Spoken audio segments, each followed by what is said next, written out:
evitarlo? De eso vamos a hablar hoy en el programa y sobre todo cómo podemos reorientar también la actividad económica de nuestro país para hacerla más sostenible. No nos vamos a ir enterrando solamente en las causas, sino vamos a intentar buscar alguna solución de aquellas que podamos implementar cada uno de nosotros. Fernando Bonete, ¿qué tal? Muy buenas noches. Muy buenas noches, Carlos. Doctor en Comunicación Social y profesor de la Universidad CEU San Pablo y experto en economía circular. De hecho, diriges un título específico sobre esta disciplina, la economía circular. ¿Podríamos explicar mejor a la audiencia en qué consiste?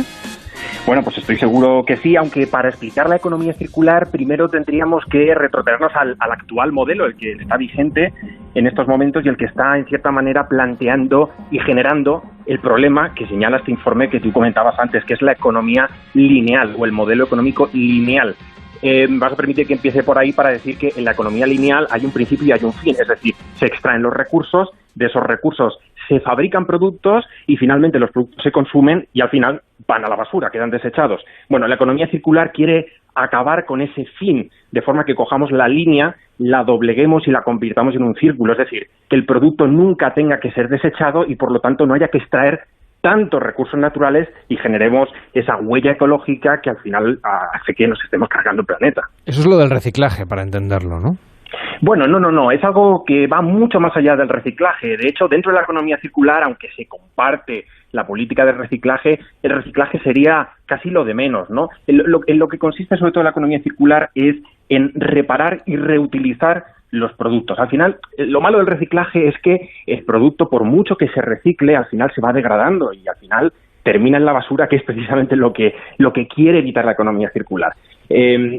Como decía, la reparabilidad y la reutilización es lo más importante en este modelo económico. Que cuando vayamos a tirar algo a la basura, en lugar de tirarlo, intentemos buscarle otro uso. Si nosotros no podemos buscárselo, que se lo cedamos a otra persona para que pueda utilizárselo, o que incluso se lo devolvamos a la empresa para que la empresa reutilice esos materiales para hacer nuevos productos y no tenga que extraer otros nuevos. Y eso tiene éxito, es decir, porque claro, hay muchas empresas que lo que plantean es que gestionar solamente esas devoluciones, esas reutilizaciones de componentes es mucho más costoso que directamente llevarlo a la incineradora y construir y seguir alimentando, digamos, esa economía lineal de la que hablábamos. Sí, si miramos a un corto plazo, efectivamente la economía circular, por decirlo de modo coloquial, no saldría a cuenta. Pero si miramos desde un punto de vista estratégico a largo plazo, que es por otra parte como tienen que mirar las empresas y como tenemos que entender los problemas a largo plazo, sí sale a cuenta. ¿Por qué? Porque al final la empresa está ahorrando sustancialmente en compras de material, ahorros que a nivel de la Unión Europea pueden representar un 12 o un 14%. Hay una mejora en la seguridad de los suministros, porque no necesitamos nuevos suministros, ya los tenemos. Hay una reducción de los riesgos de precios, no dependemos tanto, como comentaba antes, de la incertidumbre de los mercados y la volatilidad de los precios, y hay también una reducción de las externalidades, es decir, no estamos generando tanta toxicidad al medio ambiente. Es que, claro, cuando hablamos de riqueza, parece que solo hablamos de riqueza y ganancias en términos materiales, pero hay otras riquezas y ganancias que son las del medio ambiente, que las empresas también tienen que incorporar a sus políticas, no pueden quedar fuera. Y claro, en esta época de la obsolescencia programada, es decir, cuando compramos algo, más o menos sabemos que un móvil nos va a aguantar 2 años, 3 años en función del uso, de la marca y del modelo, que cuando compramos una nevera sabemos que va a durar 10 años más o menos, que un lavavajillas puede durar 15, es decir, un televisor pues 8 o 10, pero también va a animar la industria que lo cambiemos porque saldrán nuevas prestaciones. Claro, todo esto como se entiende, orientado hacia la economía circular. Claro, es una duda legítima que además tendrá muchas personas, ¿no?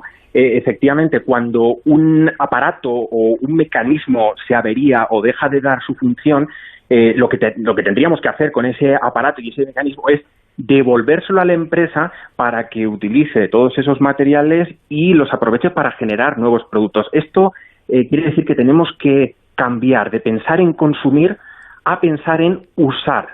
Es decir, y planteo este caso con la automoción, ¿no? Cosa diferente es comprar un coche, consumirlo y utilizarlo y cuando ya no nos vale venderlo de segunda mano, a alquilar un coche de forma indefinida y que cuando ya no nos sirva se lo devolvamos a la empresa, obtengamos otro a cambio por el que seguimos pagando, ¿no? Digamos que las empresas tienen que cambiar el foco y pensar menos en vender, en un intercambio de bienes y pensar más en alquilar ese producto, en dar un servicio en lugar de dar un producto. Pondré un ejemplo. Las lavadoras hace 40 años tenían una vida mucho más larga que la que tienen hoy en día. Se habla en este proyecto de economía circular que la lavadora, por ejemplo, la tengamos en régimen de alquiler, como tenemos el contador del gas, por ejemplo, ¿no? Sí. Pero claro, eso obligaría a las empresas que fabrican lavadoras a hacerlas más robustas, a que duren más tiempo. Entonces caería la producción, ¿no? Bueno, esta duda que te planteas también de libro y de examen. En principio sí caería la producción, pero no tienen por qué caer las ganancias si se da ese cambio de modelo de negocio al que me refería antes, ¿no? Si las empresas empiezan a pensar en que el beneficio va a venir de un pago, podríamos decir, por suscripción o por alquiler, en lugar de un pago único por esa lavadora, las cosas cambian, ¿no? Es como tener un Netflix de las lavadoras, ¿no? Y luego hay otra cuestión que has tocado que me parece esencial, que es la mentalidad de la empresa o la mentalidad actual de las empresas, ¿no? Que es la mentalidad actual que tenemos sobre la economía. Es que pensamos en economía y pensamos en ganar cuanto más mejor, ganar cada día más y tener cuanto más mejor cada día aquí y ahora, ¿no? Es que las empresas, al igual que la sociedad, tienen que cambiar en cierta manera la forma de pensar la economía y el paradigma económico. La economía no tiene que ir de ganar cuanto más mejor en cada momento, sino en ganar lo suficiente para que dejemos recursos al resto de generaciones y al resto de personas que conviven con nosotros. Y pensando ahora en los consumidores particulares, no en las grandes empresas, además de lo de la lavadora que hemos contado, ¿qué otros productos, y del coche, qué otros productos y servicios que tenemos a nuestro alcance y que ahora consumimos y desechamos podrían cambiar a esta especie de régimen de alquiler, de leasing, de suscripción, llamémosle como sea?